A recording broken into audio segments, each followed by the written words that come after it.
Praeguse niiske ilmaga küll ei ole mõistlik hakata lehti puhuma ja koguma, aga kui läheb natuke kuivemaks, on vaja see praht ikkagi kokku saada ja siis on vaja siit aiatehnika kauplusest endale õige ja sobiv masin välja valida. No missuguseid lehe puhumise ja kogumise variante on olemas, kui alustada kõige lihtsamast? Uskovarnal on valikus välja panna ongi ainult puhur, mis puhub, mis on mugav hoida käes, kergesti käivitub ja ka väga hea õhuvool on tal.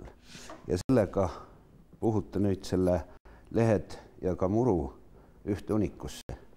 Kui me edasi lähme juba järgmise mudeli juurde, see on nüüd imurpuhur ja ka kogub. Te korjate selle muru ja lehed läbi multsi terade ja siia peenestatult juba kotti. Koguta kotti juba kokku. Samuti, kui te tahate ainult puhurina kasutada seda, hetkel on ta imur, siis see toru võetakse ära, siit käib luuk ette ja samasugune puhuritoru läheb siis siiapoole ja siis puhutada. Ja mis on siis veel edasi jõudnumad nii-öelda professionaalsemad variandid? Siis puhurina on siis professionaalne, mis käib selga. Sa paned traksidega selga ta ja see on nüüd täisprofide tööriist. Samuti saate kasutada seda talvel lume koristamiseks, just katuste pealt. Siis on täisprofi masin, mis on jälle imur.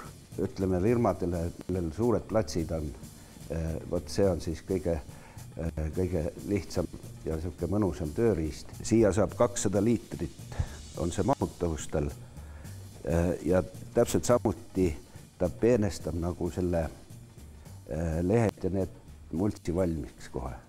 Kui on juba tõsisemates majapidamistes olemas sellised aiatraktorid, mille taha saab erinevaid haagiseid, kärusid panna, siis ma näen, et ka täiesti selline mehaaniliselt rataste jõul harju edasi lükkav versioon lehtede kogumiseks on olemas ka täiesti laialt ja tõhusalt töötav. Jah, täiesti olemas on selline, mis pannakse nüüd muruniidu traktorile järgi haakesse.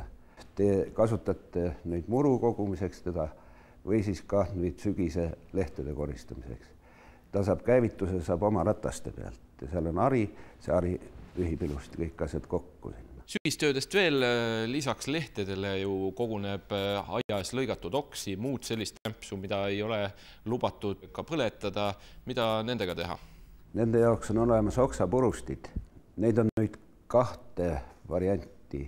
Üks, mis terad lõikavad ja jäävad sellised lühikesed purustatud materjal, mida saate nüüd kas siis komposti panna või siis põõsast alla umbrohu katteks. Ja teine variant on siis nagu hammasratastega ja valtsisüsteem, mis nagu muljub seda tükki veel, et ta paremini komposti panna. Teame vanasõna küll, et rege tuleb teadagi millal rautada talveks, siis lume vastu, mis on? Lume vastu on väga head lumepuhurid olemas, mis teevad väga tõhusat tööd ja eriti nüüd on siis tänavu tulnud Uskovanal täiesti uus mudel, mis peaks võimeline kokkuhoiund lumega, et saab hakkama. Eks see lumepuhur on üks väga vajalik asi talvel, kuna sellega on vaja tööd teha äkki.